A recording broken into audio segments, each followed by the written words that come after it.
Welcome. In this explainer, we're going to dive into one of life's absolute toughest questions. How do you keep the faith when your world feels like it's just falling apart? We'll be looking at some really powerful spiritual insights to help guide us through it. So let's just jump right in with the big one. What do you do when life just stops making sense? When you feel completely lost? All right, first up, let's talk about that confusion. You know those times in life when things are happening and for the life of you, you just can't make sense of it? You know, this moment between Jesus and Peter, it just nails how so many of us feel. It's like we know a bigger plan is unfolding, but we are completely in the dark about what it is or why it's happening. And this really gets to the heart of our human struggle, doesn't it? We have this built-in need to analyze everything, to try and fit every piece of the puzzle into our own little frame of how the world is supposed to work. But then we get this incredible counter idea. It's a complete flip of the script.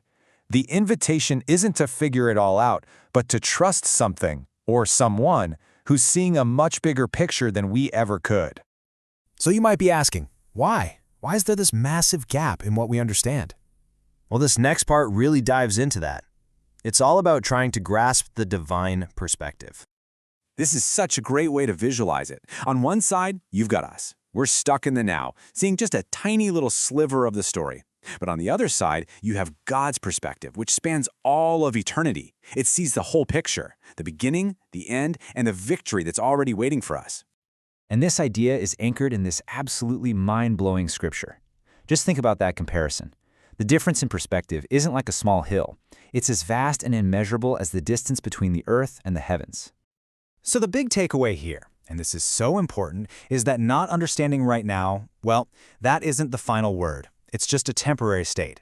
Clarity might not show up today or tomorrow, but it could come years from now, or maybe even in the next life. Okay, so we've established the problem. Our view is incredibly limited. So what's the answer? Well, we're getting to the heart of it right now. It's about choosing trust before you have understanding. You know, it's funny. A lot of the time, we don't even realize we're doing it, but we put all these conditions on our obedience. We're basically saying, okay, God, I'll follow you, but first you have to show me the 5-year plan, and I have to approve it. That approach can totally short-circuit what he's trying to do. And this leads to a really tough but crucial principle.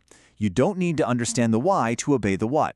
Obedience here isn't about being a robot. It's one of the deepest expressions of trust you can possibly make. I absolutely love this analogy. It just paints such a clear picture, doesn't it? When you really truly trust the person who is the way, you don't have to freak out about every unexpected turn in the road.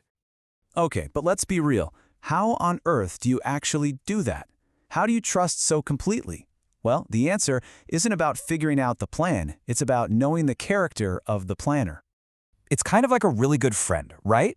If they do something that seems weird or out of character, you give them the benefit of the doubt because you know them. You know their heart. It's the exact same principle here. Trusting God becomes possible when you know His unchanging nature. And this is the bedrock. This is the solid ground our trust is built on. It's not a blind leap in the dark. It's a trust that's deeply rooted in the fact that God's fundamental character is good, righteous, true, faithful, and just, always. Abraham asked this question thousands of years ago, and it still rings so true today. It's not really a question, is it? It's a profound statement of faith. The unspoken answer is a powerful, resounding yes. So finally, let's bring this all back home, to our own lives. What do you do when you're the one in pain? When life just feels so profoundly unfair? The first thing we just have to get our heads around is this. Having faith doesn't mean you get a free pass from hardship. It's not a shield that makes you immune to pain. Instead, it's meant to be an anchor in the storm. So when you're at that crossroads, when you're really hurting, you've got a choice to make. It's like two paths are laid out in front of you. One leads to bitterness, to letting a bad season ruin your whole life. But the other path, it acknowledges the pain is real, but chooses to believe that God is still in control and to just keep fighting the good fight. And that's the whole point, isn't it? Faith isn't really for the easy, sunny days. Its true power, its real purpose, is revealed when everything was falling apart. It's about grabbing hold of God's promises and not letting go, especially when your circumstances are screaming the exact opposite. So, I'll just leave you with this one last question to chew on. even if this chapter of your life is confusing, painful, and you can't make out the words on the page. Can you trust the author of the story enough to keep turning it?